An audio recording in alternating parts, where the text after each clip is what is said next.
Hi everyone, welcome back. Today I am shooting a keeping it real kind of a video with you guys. I have shot a video in the past called Dealing with Teacher Burnout, and if you've seen that video, you heard me talk about a class that I taught for first and second grade, and that was a really tough class, and that class, for a while there, I was actually questioning whether or not I should continue to be a teacher, because I really was suffering from the teacher burnout. I was frustrated. I didn't feel like I was doing my very best work that year, those 2 years really. And then that class moved on, and I changed grade levels. I went to 4th grade, and I love 4th grade, and I felt like I had a fresh start. Well, this year, I'm still teaching 4th grade, and I still love teaching 4th grade, but I kind of had one of those, oh no, moments this year, because the class that I taught for 1st and 2nd grade are now in my 4th grade classroom. And yes, they are still tough, and most days it is still exhausting to teach these children, but I have adapted.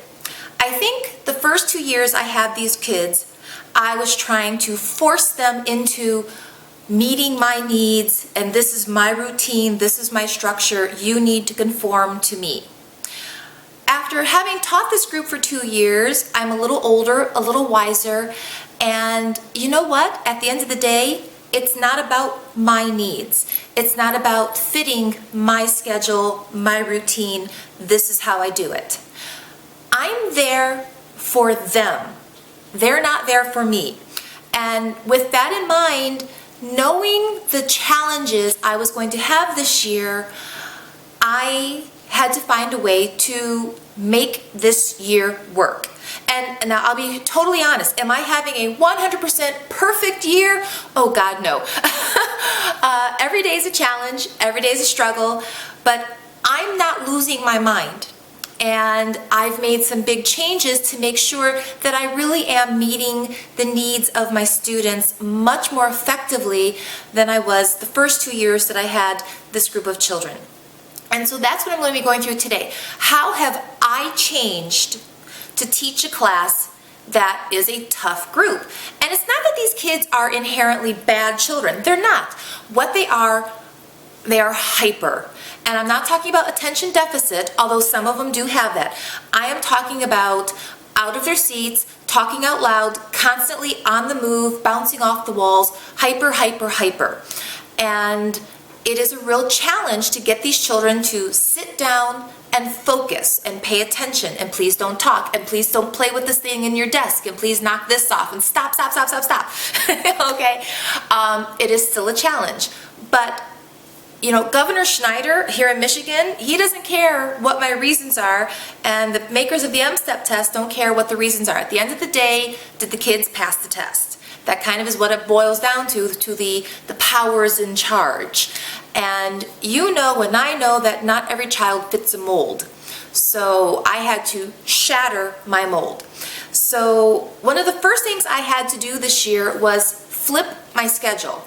I have always taught reading, writing, and language in the morning.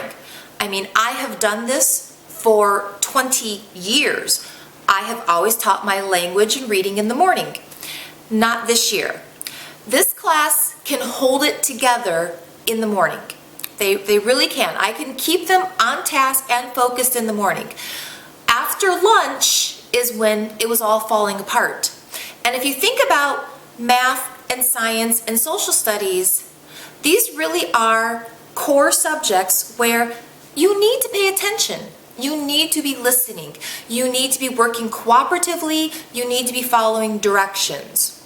Well, this group of children, by come the afternoon, they couldn't handle that. They honestly could not follow the directions. By the afternoon, they were getting irritated and antsy, and little bickering and fighting was starting to kick in.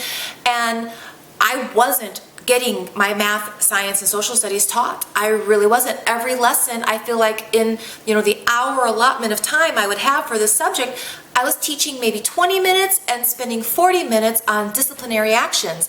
You can't have that. That's a colossal waste of time, and your children are just going to fall farther and farther behind. I had to move my entire morning to my afternoon, and I moved my afternoon into the morning. So now math is the first subject I teach when they are at their calmest and most together. And we are able to do, partner work, group work, whole class assignments, and independent work, and my math is running so much more smoothly. Are there still days where I don't cover the entire content? Yes, there are, but now if I don't finish that day's lesson, it's usually because I tried to pack too many things into that lesson as opposed to I had to stop 10 times and address a behavior issue.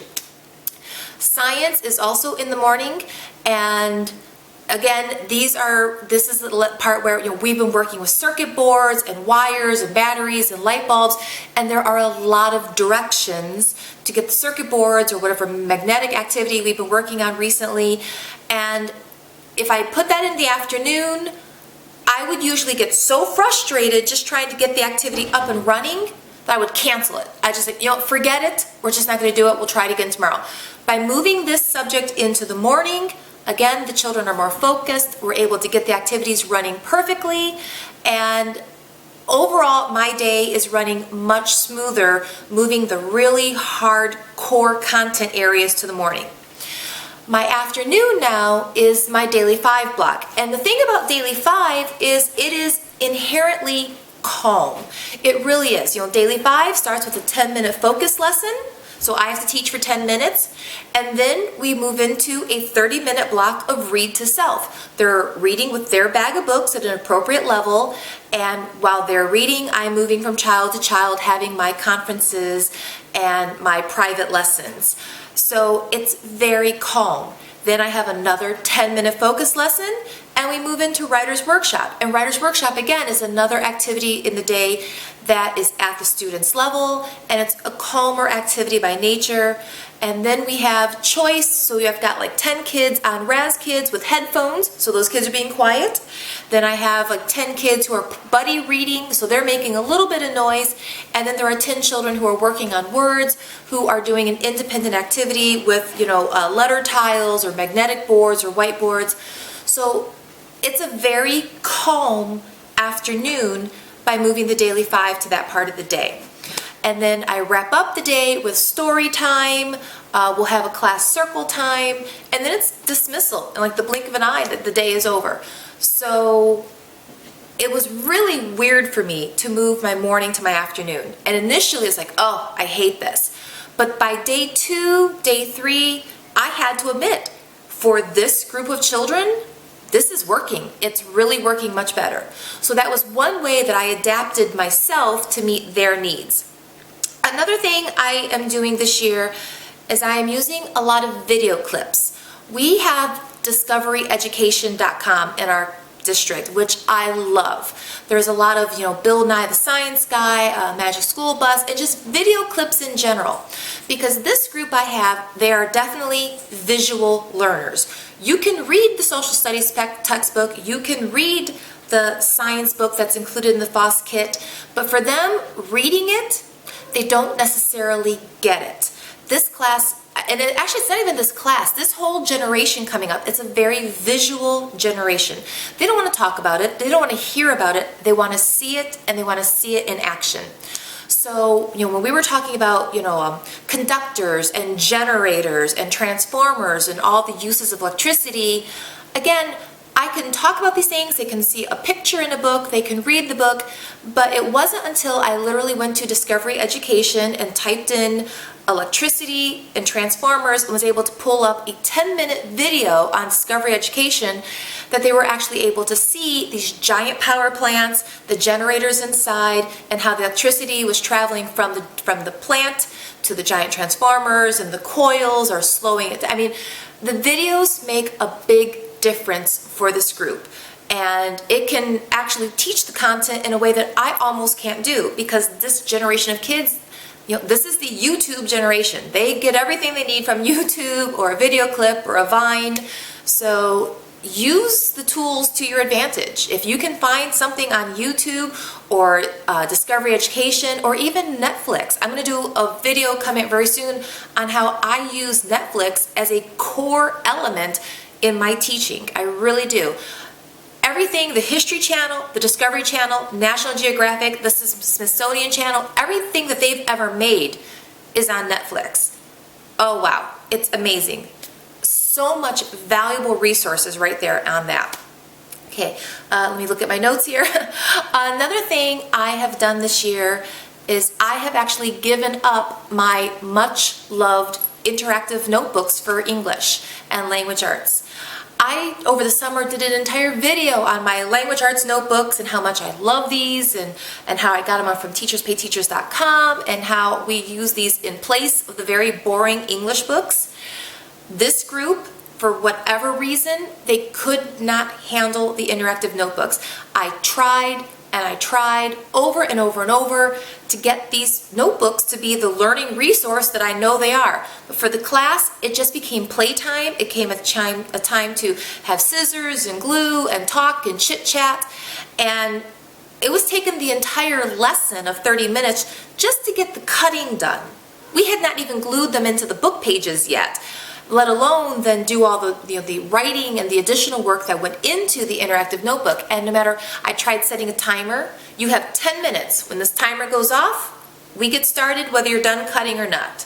And I tried that, and so we'd jump right into the writing. And so what would happen is they would write on the papers without having them fully cut out and glued into the notebook, with the intention of, tomorrow morning during breakfast, you could glue them into your notebook. Well, tomorrow morning, when it came, half the pieces were lost, and now they were asking for new sheets of paper to start all over. No matter how hard I tried, I could not get the notebooks to work. So I pulled out the English books that I hate. I hate these English books. The kids love them. I was actually blown away by it, that the kids, they're perfectly fine to copy 10 sentences out of this English book and do the corrections on their paper. There's a matching worksheet that goes with it that I can then pass out to them, collect it, grade it, and assess whether they're learning the skills that I'm teaching. And this year, the English book is working for this class. And again, I like the notebooks. I don't like the English books. But it's not about meeting my needs. It's about meeting the needs of the kids in my room.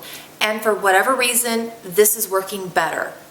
So you just have to adapt. Part of being a teacher is adapting, changing, and doing what you have to do to teach the kids in your classroom.